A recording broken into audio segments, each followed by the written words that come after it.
Most people know me here because I do attend church here. But for those who might not come to church here and who might be visiting, I'll just tell you a little bit about my background too. So I am a pathologist at the Mayo Clinic, but I've had a long and arduous journey to the Mayo Clinic, as my wife can probably testify, because she was part of that all, and also my kids. But I started my life out as a PhD chemist. I worked for many years for Dow Corning, and then down to Kodak, Eastman Chemical Company in Tennessee. And then for some reason I talked my wife into letting me go back to school and go to do medicine, and I ended up here at the Mayo Clinic. And so I've been involved in science for a very long time. And like Dr. Frisk, I came to Christ later in life, not until my 20s. And so a lot of what has happened to me is I studied this stuff, and a lot of what I studied in science actually brought me closer to God. So I have a little different goal here today. I'm going to just try to explain to you or show you things that I see every day as a pathologist at the Mayo Clinic doing research. And what I think it should do, and what I hope it does, is to provoke your heart to worship. Because our God, I titled this talk, The Unbound God, because our God is unbound. He is magnificent and marvelous. And that's what I hope to get across to you today. So I started with this verse. Nothing in all creation is hidden from God's sight. Everything is uncovered and laid bare before the eyes of Him whom we must give account. God sees everything. That's why I titled this, the God who is unbound. He's not bound by the things that we're bound by. And that makes Him magnificent and marvelous. So again, my goal here today is to get you to kind of see things that are going on in your body right now on a molecular level. We're going to talk a little bit what happens in the heavens, just to kind of see that end. And then I'm going to take you to the God of the small, the cellular level, the molecular level. And what I hope happens to you is it moves your heart to worship God, because that's really my goal here today. So here's my outline. My outline is actually, back. All right, here, this is my outline. It's too touchy. So this is what I want to do. This is King David, one of my heroes of the Bible. I love King David, right? He was quite a man after God's own heart. But here's my outline of my talk. He said, "Great is the Lord and most worthy of praise. His greatness no one can fathom." The things I show you today, I can't fathom. I can't give you an explanation of everything, but I can see them and I can explain them to you. But I cannot, in my finite mind, fathom everything that's going on. But he says, one generation commends your works to another. That's what I'm here to do today. I'm here to tell you from my perspective to these generations what I see. And they tell of your mighty acts. They speak of your glorious splendor, of your majesty. And I will meditate on your wonderful works. So I hope today, as I talk about this, you really meditate on what's going on and how much God cares for you. All right, so this is where we're going to start. I'm going to paint this. The title of my talk tomorrow is God's Magnificent Cage, and so it's kind of done just to be clever, to get your attention. But I want to start painting this cage right now, because I'm going to talk about it for the rest of my sessions here. So I asked the question, what is the most dangerous animal on the planet? So you can think about that. You can find silly things like this little kitty cat. It just shows that even the little kitty cat can look dangerous if you put a rifle in his hand. Or as Carl Kirby showed, you can go on the internet and find this hybrid shark and grizzly bear. Maybe that's the most dangerous animal on the planet if it's existed. But sometimes the danger comes in small things, right? This mosquito carries diseases, and it can come and pierce your skin and bite you and give you a disease that can take your life and you don't even know it. Maybe that's the most dangerous animal on the planet. But if you're in this car, this elephant looks pretty dangerous, right? So maybe the big thing on the earth, maybe the elephant is the most dangerous animal on the planet. But when we lived in Tennessee, there was a little nature center, And in this nature center, we'd go to it, and I still remember in the back of the nature center, there was this box, and it had like bars on it, and it was all closed in. It said, "Be careful, the most dangerous animal on the planet is on the inside," and you would open it up, and there would be a mirror, right? A mirror. Maybe man's the most dangerous animal on the planet, right? And I think that's sort of true in the fact that we're sinful creatures, and we work on other people, and we have a chance to lead people astray from the knowledge of God. And that's probably the most dangerous thing that can happen to any of us, even more than disease, even more than being torn apart by a wild animal. The fact that someone can lead you away from the knowledge of God is probably the most dangerous weapon that you could have. This is what, I took this from Abigail Adams. So she said this. She said, "I am more and more convinced that man is a dangerous creature, and when mixed with the power, like the grave calls, give, because the grave is never satisfied." The scripture tells us that, right? The grave is never satisfied, and neither is the man who's seeking power, never satisfied. So here's your question. Let's say I forced you to live with this dangerous animal. I said, you have to live with this lion in your house. What would you do? Well, you might decide I would like to buy a cage and keep him. If I have to live with him in my house, I'm going to put a cage around him, right, to keep him from being so dangerous. Or maybe I'll lock him in the kitchen. But I'm going to put some sort of limits on this animal so he can't come and attack me. And in a sense, God, I think, has done that to the human race. Not that he's afraid of us, right? He's not afraid of us. God has no fear of us or anything that we can do, because we can't even begin to touch God in terms of our power. But we're dangerous to each other. And so maybe he's put some limits on us. And that's what I kind of want to look at, is this cage that God may have put us in. And so this is how I'm going to define it. And I'm calling this God's magnificent cage, because I have to remind myself that even I am in this cage, and there's things in this cage that make me unsatisfied. Just like an animal that's caged, sometimes you want out of the cage, right? And so there's things we do to try to escape from the cage we feel like we're in when we feel that cage. I still remember, I have vivid memories of one time going to a zoo, and there was this gorilla in the cage. And for hours and hours, we were just walking around, and he would walk from one end of the cage and just go bang against one wall, walk over to the other side, and he would just slap it with his wrist. And he just kept going back and forth, just slapping the cage on each side. And it made me think, wow, that's exercise in futility. I mean, he wasn't even hitting it hard. He must have been doing this for hours and hours. He knew that cage wasn't going, but yet something in him kept driving to try to, I got to keep testing the walls of this cage. And so when you think about what cage did God put us in, so there's things that we have limits in. One, I'm going to call one time, right? God's put us into sort of a time cage.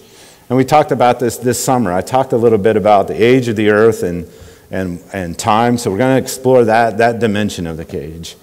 And he's also put us into dimension, meaning that I'm living this 3D space, and I can't go wherever I want to. I'm not omnipresent like God is. The unbound God can walk wherever he wants, but you and I can only go to certain areas. But I want you to think about this, because I put this picture up. I don't know if you've ever seen this movie, but it's the Thor movie. And I want to remind you of a line in that movie. And the line that I want you to think about is when, Odin goes into Odin's sleep, right? And it's because, Thor has been cast out of the kingdom. And Loki, the enemy, comes up and he's talking to his mother, and he says, oh, what about Thor? What's going to happen to Thor, right? And what does the mother say? Your father always has a purpose in his judgment, right? And that's true about our Father, right? Our Father in heaven put us in this cage not because he's afraid of us, not to punish us, but for a very specific purpose. And that's what that's what we're going to talk about mostly tomorrow. But I wanted to define that right out from the beginning. All right, so let's look at these things. Let's talk about the first dimension, right? Time. God has put us into a time cage. We know we're limited in time, and we talk about it all the time. We say things like, I wish I had more time, right? Time is too short. Oh, how time flies. Where has all the time gone, right? And this summer when we talked about that, we talked about why is it that we care so much about time? Partly because we know it's a limited commodity. And we also know, and we talked about this, well, how do we even define time? Well, we define time based on change, right? If I were to live as a 28-year-old with perfect health the rest of my time, I wouldn't really care what time it was because nothing's changing, right? If nothing's changing, I don't really care what time it is. But because things are changing, then I care. And I don't know if you've ever had this experience. And we know it's a common human thing for time to change and things to change. But yet we kind of look at it and we're kind of puzzled by it. And I think I talked about this. One time I had a friend in college. When I knew him, he was in his 20s. And he was like an athlete. He was kind of a very healthy, good-looking guy. And so I hadn't seen him for 20-some years, I think. And so I ended up in the same town. And I called him up. And I went over to his apartment where he's living. I knocked on the door. And he opened the door. And in those 20 years, he went from an athlete to a guy who was bald with a big pot belly. And I know I couldn't hide my shock. I mean, I don't know what I was expecting, but I knew I couldn't hide because I tried hard not to show any emotion, but I couldn't do it, right? But why should I be so surprised by that? Because time does change things. But it's partly we don't feel comfortable with this time change. That time change is something we're not comfortable with. And after the flood, God limited our time, right? He said this in Genesis 6:3. Then the Lord said, my spirit will not contend with humans forever, for they are mortal. Their days will be 120 years. So time is a one-way arrow. It has a beginning for us, and it has an end. But what is it that we want to do? We want to extend that arrow as far as we can. And some of us dream of going backwards in time, right? Sometimes we dream of that. Our early fathers realized this also, because if you look at these, the succession from Adam, so Adam, he had Seth, and Seth had a son called Enosh, and you know what Enosh's name meant? It actually means, when you look at it, it means mortal. So by this time, they were starting to realize, something is changing, right? Adam, can you imagine? No one knew the effect of sin like Adam did. He lived in the perfect environment. He walked with God. He saw the effect of his sin, what it did to all of creation. And so by the third generation, they're already naming their kids mortal because they realize, something has changed. But the God that we serve is unbound by time. He says, before the mountains were born or you were brought forth, the whole world, from everlasting to everlasting, you are God. You turn people back to dust, saying, return to dust, you mortals. So we have this desire in us to be like God, right? It's always been our desire to be like God. And so we want to be from everlasting to everlasting. So we go to that cage wall of time and we push on it, saying, and I'm guilty as anything else because my whole research is on trying to find ways to extend everybody's life with certain diseases as far as I can. And so I got to remind myself that I'm not going to win this battle. God put that cage there for some reason. We even say at the Mayo Clinic, even the Mayo brothers died, so your hope of extending your life forever is kind of shot by even that fact. So the unbound God is outside of time. We have no concept of what that would be like. I have no concept of what it's like to see time as one single entity. God can walk forwards and backwards through time. He's unbound by that. Yet, he's done something to us, right? This verse here. He says, he has made everything beautiful in its time. He has also set eternity into the human heart. Yet no one can fathom what God has done from the beginning to the end. So he's done this. In our heart, we realize we want eternity. We're longing for eternity. And if you watch human nature, everyone around you is longing for eternity. And so we are in this cage that God had set up, this time dimension, and like that gorilla, we're walking from one end to the other, pounding on the edges, saying, I want out of this cage. And so you end up saying this in your heart, oh, I want to break free from these shackles, this shackle of time. And you see it in our movies, in our popular culture, right? You recognize these movies. They always love to have this thing about going back in time. We have this movie Back to the Future and the Time Machine and the Terminator, where things come and go from the future, and we create all these kind of funny scenarios. And I kind of think about how merciful it is that we can't go back in time, because if we could go back in time, I don't think we'd get anywhere at all. What I mean by that is that, well, by the time I do bad on a test and want to go back in time to fix that, you will have had some event in your life and want to go back and fix that event. And so we'd all be pushing back, trying to correct everything that we think is an injustice or a wrong. And we wouldn't get anywhere if God allowed us to go back in time. But he does allow us to look back in time, and that becomes sort of our educator of what not to do. I mean, that's what the Old Testament is about, right? These things are written that you can then, for an example of you, so that we don't repeat some of the things that happen in time. So that's what history does for us. And then we dream of the fountain of life, right? We dream of that. And my whole job at the Mayo Clinic doing research is to try to figure out the best way I can to extend your life for as long as I can, right? So we dream of those things. So now I'm going to bring this back into science now. So the physicists are starting to ask interesting questions of time. And one of the questions that the physicists are asking now is the future really limitless? So what do you think about that? Think about that in your heart for a little bit. Is the future really limitless? And one of the examples that I can give you is, because you are sitting here in this auditorium right now, I don't think your future in the next 2 seconds can be sitting in an auditorium in China right now, right? It doesn't seem like that's possible. So is the future really limitless or not? And now even the physicists are starting to ask this. And they're asking this question. It's a very interesting question that they're asking in physics. They're asking the question, is the present determining the future? Or is the future somehow determining what's happening in the present? And I think that's a very interesting question. Now, how in the world could you ever get to this from the sciences? For us, we kind of know that. From a spiritual standpoint, right? I know for a fact that God's going to win in the end this battle between him and Satan, right? There is nothing in this present that I can do to stop that, right? But now even the physicists are starting to look at that, and it comes back to what you were talking about, the quantum mechanics idea. So Albert Einstein was one of the original founders of this quantum physics or quantum mechanics, and he talked about some strange things that happen.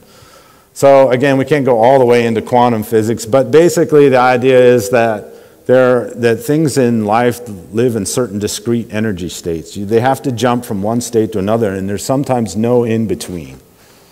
And what that does is create some funny things and when you look at particles in these energy states, it creates what he called spooky interactions that happen over long distances. And what he meant by that was that it seemed like certain things, some certain subatomic particles in one quantum space, once you determine what the one is, it has an effect on something that has another particle that could be a long way away from it that would actually determine what that particle is. I know that's hard to understand, and it's hard for me to grasp. But this was something that came out of his mind, and he was talking about that. And just recently, some physicists did some really interesting studies in the subatomic world where it almost looked, and there's different ways to look at this, that the future event was what was determining the present event. Now, how can that be? The one thing that we're looking at is some of the radioactive decay, a subatomic particle. And they said that you couldn't predict the current state until you knew the exact time for that particle when it decayed. All right, so I know that that's really difficult, but they're saying it almost looks like the present knew the future, or the future reached back, what they say, into the present and controlled what was happening. Okay? Very, very, very difficult kind of concept. But I want you to think about that, because now this is part of why I'm thinking of maybe leaving science at this point. Of course, I'm being facetious. Because, if science is really true, right, then why are there so many denominations? We've got now our Armenian physicists who believe that the future's wide open, that there's free will for all these particles, and now we have our Calvinist physicists who are believing the future is determining what's happening in the present. And so now I'm thinking, well, geez, now, boy, science, if it were true, why are there so many different denominations? And, and if it goes on, I've seen this, that the quantum physicists sometimes are trying to shove their doctrine down the people who don't believe in quantum physics. And I think it's going to science may end up being the whole reason why we have wars and... Okay, so you can see where I'm going with this. This is what they accuse religion of, right? Religion it just divides people. It divides them into groups and causes all these conflicts. But in science, the same divisions are happening, the same thing. It's human nature that's the problem, right? It's not the religion or the science. It's human nature that we can't sometimes agree. All right. So, but the question is, what does the future look like to a physicist? What does it look like? Here's your hint. This is what, if you ask a physicist, this is what the future looks like. That we're slowly decaying into black dark, that everything's eventually, all light's going to go away, everything's going to go to heat, all the particles are going to go to muons and beyond, and the future's all dark.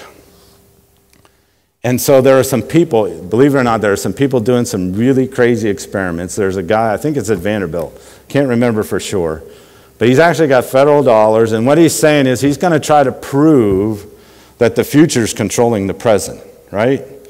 So what he's doing is he's taking a laser. So if you think, what transverse time? Well, light sometimes transverse times, because we know that the light we see from the stars took a long time to get there. And if we could actually if our naked eye could actually see what's going on in the star, we'd be looking back in time, right? So they say that a light can transverse time. So this guy's got this theory, and this is a theory. He said, well, if I take a laser and shoot it up into space, and if it never hits anything, it will go on for eternity, right? Because light will not slow down unless it hits something. So if I can shine it out into space, into complete utter darkness, and I pull the trigger, guess what's going to happen? The future will not allow that laser to fire. So they're sitting there thinking, he's sitting there shooting a laser up into space, trying to determine whether the future is going to be all dark or not. It's a crazy experiment, but I wanted to tell you that because to me, it almost explains what do we know about light and dark, is that light always overcomes dark.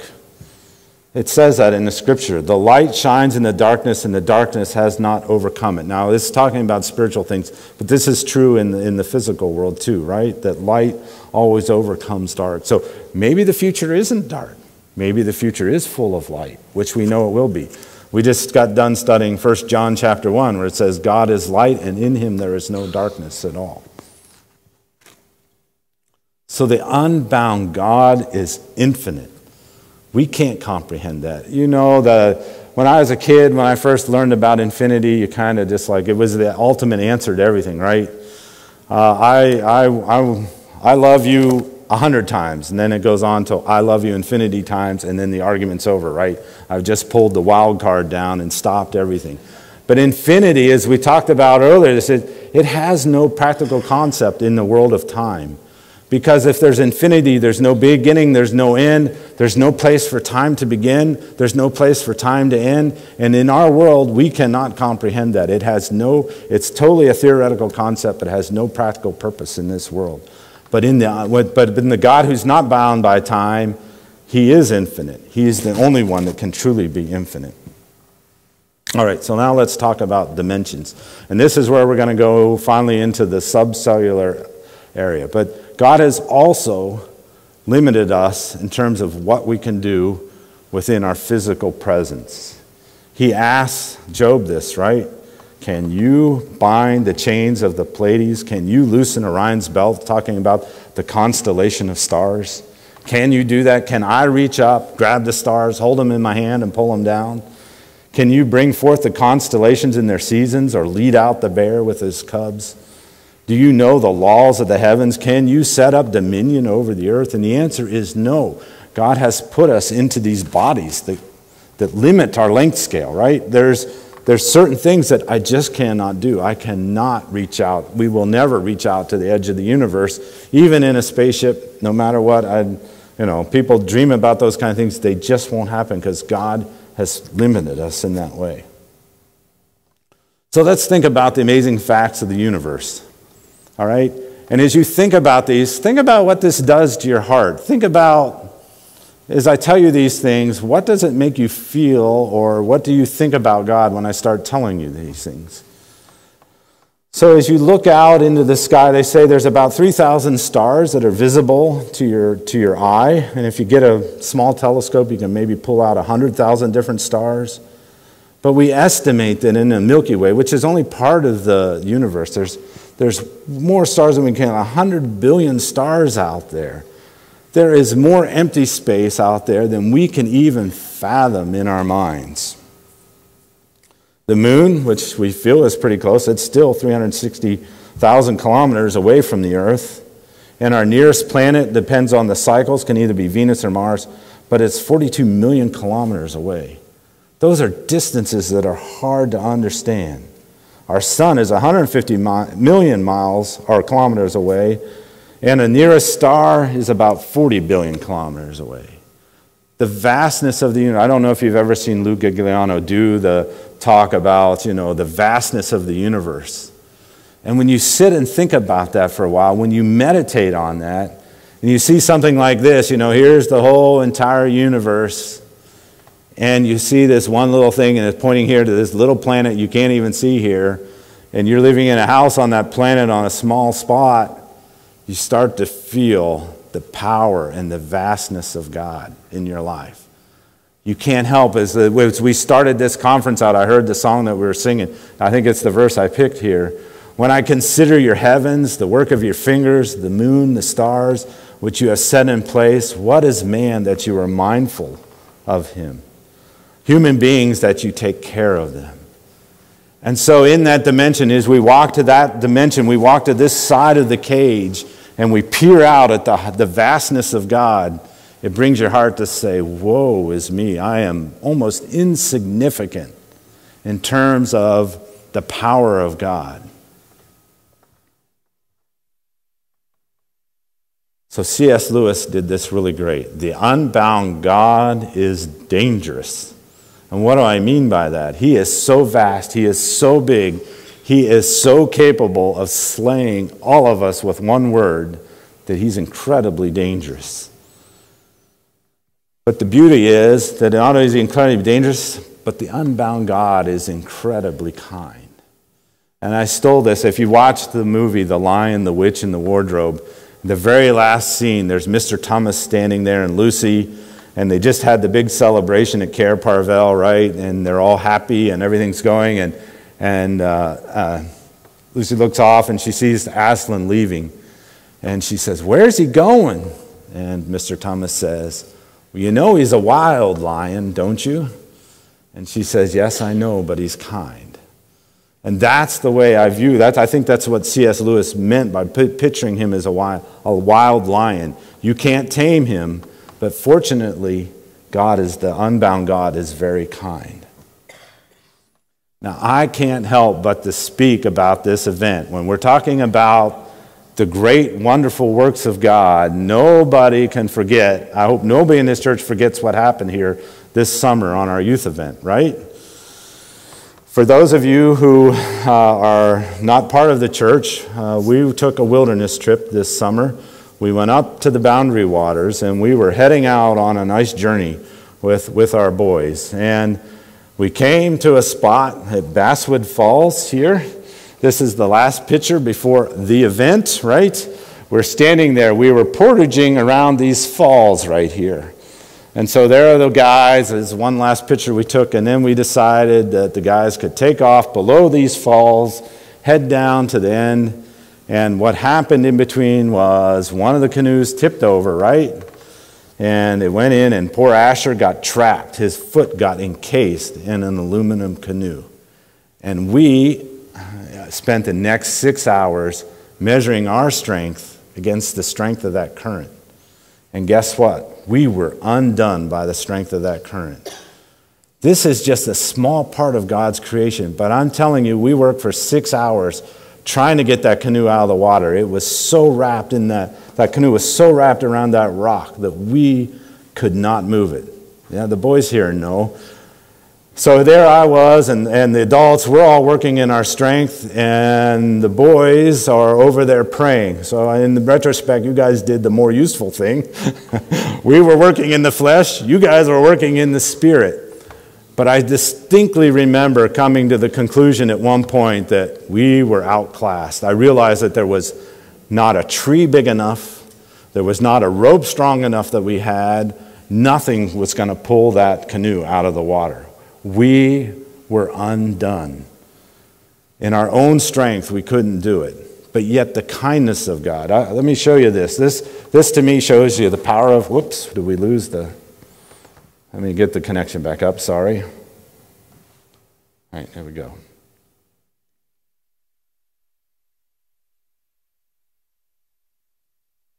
All right, here's the canoe. This reminds me of the power of God. Asher's foot was stuck in that crease, and there was nothing we were going to do to get out. That canoe was nothing compared to that current. And I remember writing the next day in my devotions, I said, God, you are a lot like that river. You're wild, you're beautiful, but yet approached the wrong way, you are incredibly dangerous. And that's what happened to us in this situation. But the kindness of God is shown in the rip of that canoe.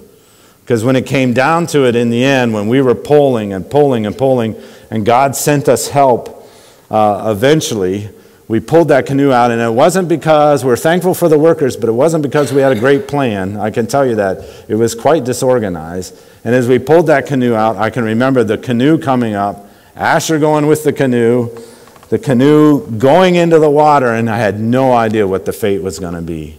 No idea. But God was kind. That canoe ripped right at the right spot that his foot could come out, and we were able to pull him back out of the water. This is the kindness of God. The fact that we were able to return, we're able to return with Asher, with injuries that hopefully he's totally recovered from. Yeah, he's a lot better now. Good. And that's the kindness of God. You wonder, well, God, couldn't you have spared us that whole event? Why did we have to go for all that event when it was all going to turn out okay anyhow? But God wants you to see both his power and his kindness, and we saw it in that event. So I say, God's tenderness is seen in the small things of creation. The pictures of those two babies. One of my favorite worship songs that I've been listening to a lot lately, one of the lines in it says, "Look at the way the flowers bloom for you. He wants to show you their beauty. Running waters dance, you and I," meaning you and I and God, "we romance, but unto you belongs all the glory." And that's what we see in the tenderness. Are not 2 sparrows sold for a penny? Yet not one of them will fall to the ground outside your Father's care.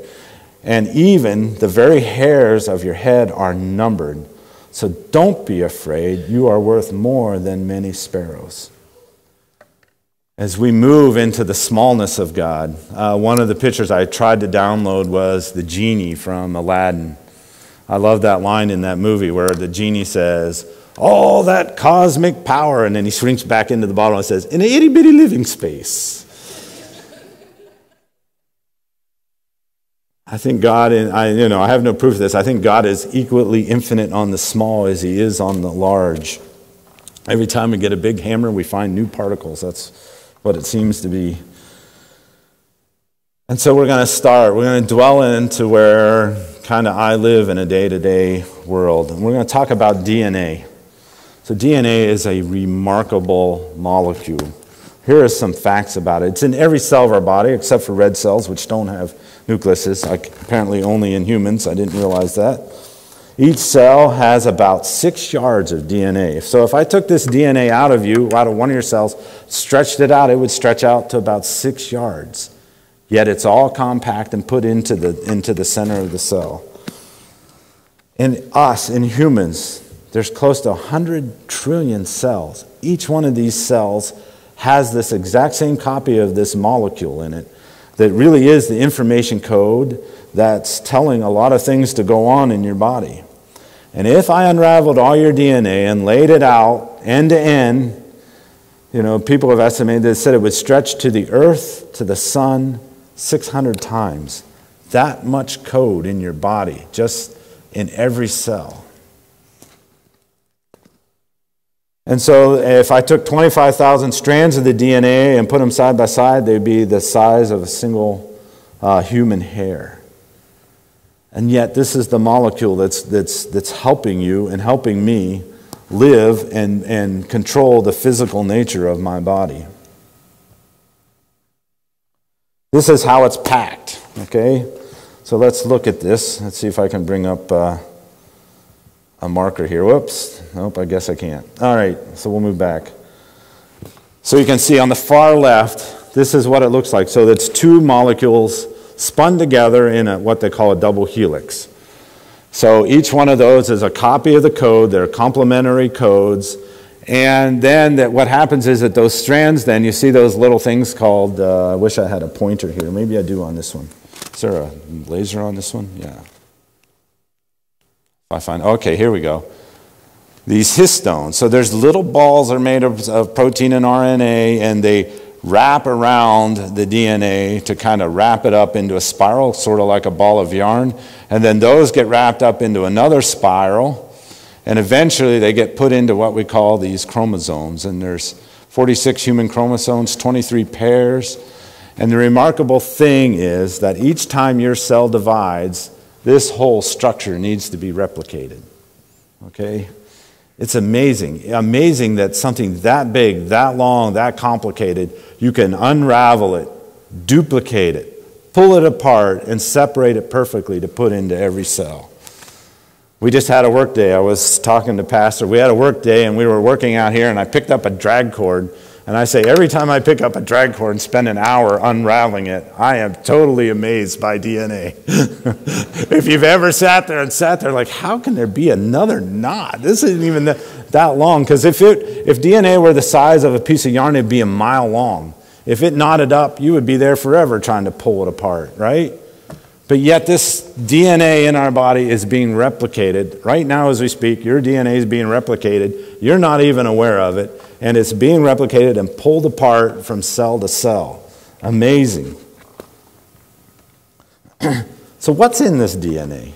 What is it really doing? Well, there is the primary thing that we all talk about is that it has the code for all the proteins. What I find remarkable about that, when they did the Human Genome Project, they were expecting to find 300,000-400,000 different genes that coded for proteins. And they only found, when they were all done, about 20,000. So the question was, well, how in the world can 20,000 genes that only code for 20,000 proteins, how do you end up with 100,000 proteins in your body? And what we've learned since then is that the gene in one part of the body will make one protein. That same gene in another part of the body will make a totally different protein. And you have to ask yourself, how in the world does that gene know what organ it's in? So a gene in the liver is making one protein. That same gene in the brain is making a different protein. And you sit back and you try to fathom this, and you just come to the conclusion is, there is no way I can wrap my mind around it. But not only that, the knowledge of self is in there somewhere. Now, what do I mean by that? Well, you know how much work it is to try to transplant one organ from one person into another. It's really difficult. And to this day, it can be done, but it's always temporary. Eventually, the body always figures out, hey, that organ isn't me. And how is that done? Well, there's a set of molecules called the HLA molecules, or the human lymphocyte antigen molecules. And they do a secret handshake, basically. As cells come up, as the immune system cells come up, it's like a spy novel. These cells come up and they shake the hands with the cells, and they basically say, friend or foe, right? And so because you got that organ from somebody else, we try to match it the best we can. We try to fool the immune system into thinking, well, this is really you, because we match these human leukocyte antigens the best we can. But eventually, the body figures it out. Hey, this isn't us. Let's attack it, right? So after you get these, so some of you maybe have transplants in the audience, you're on the immune suppressant. Because of this, we try to keep your immune system curtailed down so it doesn't recognize it. But that knowledge is somewhere within the DNA. So this idea that you're very much like your mom and dad, and that's true. You get chromosomes from your mom and dad, but what we know now is that there's another pattern on top of those chromosomes called the methylation pattern, and it's a fingerprint. And even though you get a copy from your mom and your dad, before you start being formed, that code is ripped off and God gives you a different fingerprint on top. That's why I don't think cloning is really real at all. It's not going to be the same exact copy, because even when they do cloning, that methylation pattern changes. Think about it. Time is in that DNA code, right? How does your body know when it's time to go through puberty? Somehow this molecule is keeping track of time. We have no idea how that happens, but it has to be happening because we all do. There's some way to know that. The knowledge of human anatomy is in there. Because when you're being formed, you start out as a single cell organism. You go to that 100 trillion cells, but everything has to happen at the right time. You need the liver at a certain time. You need the heart at a certain time. Certain things have to happen, and all that is coded into that tiny little molecule. An organ structure. Somehow you have to know that this cell, eventually, that keeps changing, says one time, okay, now I need to become a liver. I'm going to make myself different, right? And so that cell then has to differentiate itself to become a liver. And not only does it have to become a liver, but it has to tell its neighbor, okay, the liver's big enough now, let's stop. Let's not turn any more cells into liver. This is all happening without any of your knowledge. I have no idea how to explain it to you. And this is what it's doing. It's taking you from a single cell as you're being born through all the stages of becoming a human being. And at one time you start out, basically we call it a marula, like a ball of grapes basically. That's what you look like in the very early stages, and yet look at the beauty that God creates out of that. And not only does the code do this, but it makes us all individuals. We think about that when we make things in a plant, we want to stamp them out exactly the same all the time. But God loves the diversity, and even though this code is complex enough, I couldn't imagine just trying to form a human being, but then allow for diversity on top of that. Unbelievable. This is a picture I took. This is a cell dividing. So you can imagine what this is. This is, I think it's a kidney cell from a kangaroo. But somebody figured out how to highlight some of the features in here. And so this is what we call a mitotic mitosis. That means the cell is dividing. So think about that. That tiny little molecule, 3 billion letters long, right, is replicating itself. Not only is it replicating itself, so then it's lining up as the nucleus dissolves and these spindle-like organisms come out. They grab the chromosomes. They attach themselves properly, right? And they have to pull themselves apart, and that's what's happening here. That these spindle apparatuses are pulling the chromosomes, one copy to each cell. You can see them migrating until finally the cell divides, and so now they each have a copy of the DNA, and then they get sucked back into the nucleus, and the nucleus reforms. An amazing event. It's amazing to do once, but to start as a single cell and do this 100 trillion times with fidelity. Where's Mr. Perry? Is he in here? It goes beyond 6 sigma. He's not here. I don't see him. He's a statistician. It goes way beyond 6 sigma that we talk about in manufacturing. It's unbelievable. But what's the cost of mistakes? We got a 3 billion letter code. What is the cost of a mistake? So I'm a pathologist. This is the area that I lived in and I've been trained in. And what this is a picture of your colon, right? So this is the muscle layers. There's a couple muscle layers here. There's a longitudinal and then a circular muscle layer that helps you both to squeeze and to elongate your colon. And we call this a submucosal layer. And then we have the mucosa where there are plenty glands here. And what those are doing is taking in water, making sure everything is done right so you get proper nutrition and proper water balance, and so everything is organized. But yet we all know that it can go unorganized. And this is sort of a picture of what it looks like. Whoops, sorry. You can see what this is colon cancer, what it looks like under the microscope. You can see what the cancer does. So mistakes in the genetic code trigger cancer, and you can see what happens. All chaos breaks out, as we call it. We call these cells, we used to say these cells look angry. And I know that that's hard for you to do, but for us pathologists, they say they look angry because they're not well behaved like the cells up here. And so the cost of the mistake is the cancer that we deal with. So I just got back from Rome. I was at the International Myeloma meeting. And there, one of the big news, right, of the international myeloma was this finding here. And I'll tell you about it. So there's a disease called Waldenstrom's macroglobulinemia. It's sort of a rare disease. And what happens is that these B cells, which are circulating in your body, they're part of your white blood cell system, they can go malignant. They turn cancerous, meaning they're uncontrolled in their proliferation. So they keep on multiplying. And these are the pictures of the cells that are malignant, and this is the nucleus of the cell, this is the cytoplasm of the cell. And so they've been searching for the reason why these cells go malignant. And this is kind of a fascinating one to me, because normally there's lots of changes that happen in the DNA that force cells to go malignant. But people now realize that there's one protein here, and this is the title of the talk that was given. It says, A New Era for Waldenstrom's Macroglobulinemia, MYD88L265P. And what this means in pathology terms is this is the name of the protein. It's called MYD88. And there's one single change in that protein from a leucine going to the proline in this position 265 is what's causing the cancer. So here we have a 3 billion letter code.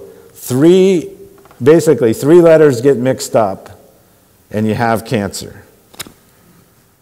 It's kind of frightening. Like I think about that, but nobody in that meeting, like I was sitting there going, wow, a 3 billion letter code, one mistake, and can lead to something that totally takes your life, right? And the way it does it is that every cell, so this is supposed to be the cell wall, so this is supposed to be the outside of this cell. Every cell wall has antennas all over it. They're all constantly searching for signals from other cells in the body to tell them what to do. And this just happens to be one of the cell signaling mechanisms that we know about. So some sort of molecule comes in here, stimulates this. I'll call them antenna to put them into regular terms. The antenna pick up a signal, and then it gets amplified through the electronics like a radio, and then actions made in the cell. There is part of this antenna is this MYD88 protein. And so this one amino acid change in this protein changes this to constantly turn the signal on. It's thinking it's getting signal all the time. It's getting a signal to grow. And so what happens then is this cell then goes on and becomes malignant, and this process can end up taking your life. But I didn't hear anybody stand up and say, well, that's not fair. There's 3 billion code. I make one mistake and it takes my life? What about the millions and millions and millions of times this cell did it right? Why can't it get a break, right? And I kept thinking about this, that if I stood up and said the same thing spiritually, really, one mistake out of all the things you do in life, one sin can actually lead to a process that takes my life. Very true. Therefore, just as sin entered the world through one man, and death through sin, and in this way, death came to all people because all have sinned. Adam picked up that defect when he sinned. And just as those cancer cells, they started proliferating, they passed that defect on to every other cancer cell. And that process ends up taking your life. But the same thing's true spiritually. Adam had a defect. He sinned. He passed that on. And that one little sin ends up taking our life. All right, we're going to talk about the amazing nervous system, and I'm going to speed it up because we're running out of time a little bit. This is another system that's totally amazing. What I'm showing you here, this is a neuron. So this is one of the cells that's involved in your brain, in your thinking process, in your motor process, right? The thing I find amazing is I'm using my neurons right now to tell you about neurons, right? That's kind of an interesting thing. But how did this central nervous system come into being? Well, at one time in your life, you were basically just a flat disc. And on this flat disc are the layers that are going to form you. Here we have the ectoderm and the endoderm and then the mesoderm in between.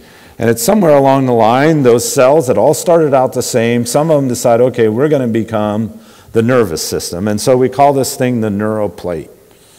All right, and so what happens then is this ectoderm folds into this structure here, and this becomes the neural tube, which is then going to become your spinal column, basically, and the nerves coming down through the spinal column. And then you're going to have this notochord, which becomes your vertebrae that goes around these. So eventually it's going to surround this. And if you get defects in this closing, you've heard of spina bifida, babies being born with spina bifida. If this doesn't close properly, that's what happens. But there's an amazing set of cells that come out of this when you're born. These are called the neural crest cells. And I find them very interesting because basically they're surrounding the notochord and they decide through some signaling mechanisms we have no idea, we're going to take off and we're going to head out through the body. So a group of cells pick up and they basically leave home and they start migrating through the body and they become different things. All right? One of them they become are melanocytes, right? So this kind of explains why melanoma is so deadly, right? When you get a melanoma, these cells are programmed to move. And by the time we find melanoma, they've already migrated through the body because they're migrating cells. But another set of cells I want to talk about are these cells that go off and become other basically nervous cells within the body. And one of those are the ones that go to your gut, to your intestine, okay? And I want to talk about those just a little bit. This is a mouse embryo, and somebody figured out how to highlight those neural crest cells. So here they are. They were once all aligned along the spine, and boom, they take off, and they're running all through your body. They know where they're heading. It's amazing. They know where they're heading. I don't know how they know where they're heading, but they know where they're heading. And here's a set here that ends up in the gut. This is what we call the Meissner's plexus. So in your gut, just like your heart, you have a pacing system. That's what's controlling your digestion. Just like your heart rate, there's a set of pacers. And here they are lining the mucosa here, and they're innervating the motility of your intestine, okay? If they don't migrate right, you could have heard of maybe Hirschsprung's disease. Maybe you had a baby with Hirschsprung's disease. They don't go all the way, and so you find a piece of dead bowel that's not innervated.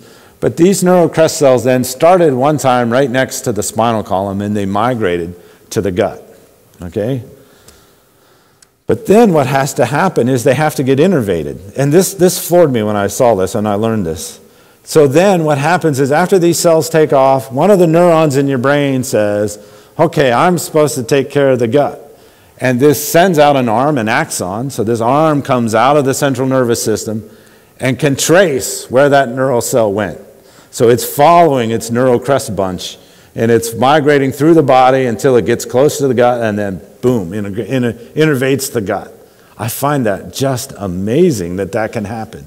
It's not the way I would have designed it, but that's the way it happens, and I'm just floored by that. So you have some cells that live in your neural system with axons that extend all the way from here, all the way to your gut. So how in the world, all the nutrients and all the things are made by the nucleus and the mitochondria, how does it keep the cell alive? And so what people have found was, if you look at this, if it comes up, that there's actually a transport mechanism for these cells. So this is the nucleus. This can be as long as going all the way from your spinal column all the way to your intestine. So there's this big long arm. And what we found is that there's there's basically a railroad system working in these cells. There's these tubes that run down all along the way with little cars. These are the cars, and they're programmed. These ones are the ones that head in one direction. There's another set that head back up, and they're carrying nutrients that are made here all the way down to the end of the cell, including even the vesicles that have to be released to innervate it. They're all made here, and they're transported back and forth, all under some command. We have no idea how that happens.